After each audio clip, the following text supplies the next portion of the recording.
বাঙালি কিন্তু কদবেল খায় না এমন মানুষ মনে হয় খুব কমই আছে। তো আজকে খাট্টা মিঠা কদবেল মাখা নিয়ে চলে এসেছি। তো সবাই চলে আসুন, কীভাবে মাখছি দেখা যাক।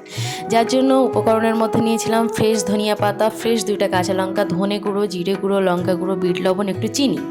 তারপর কদবেলটাকে সুন্দর করে ফাটিয়ে সেটা থেকে যে সমস্ত শাঁস সেগুলো সব একটা আলাদা বাটিতে নিয়ে নিয়েছিলাম। তবে কদবেলগুলো পুরোটাই পাকা নেবেন, আমার কিন্তু একটা হালকা কাঁচা হয়ে গেছে। তারপর শাঁসগুলো সব ঠিকঠাক করে বার করে নেওয়ার পর কাঁচা লঙ্কা, ধনিয়া পাতা আর হচ্ছে যে একটু বিট লবণ আর চিনি শিলপাটায় বা এই ছোটো এটাতে ভালো করে থেতো করে নিতে হবে। নিয়ে তারপরে এটাকেও একটু ভালো করে থেতো করে নিতে হবে কদবেলের শাঁসটাকে।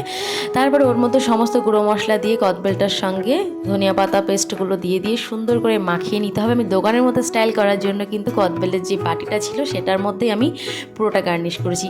Wow, that's it final look. What a delicious look, right? আপনারাও কিন্তু এভাবে বানিয়ে খেতে পারেন, দারুণ মজা লাগে। ট্রাই করে দেখবেন। দেখা হচ্ছে নতুন কোনো রেসিপির সাথে।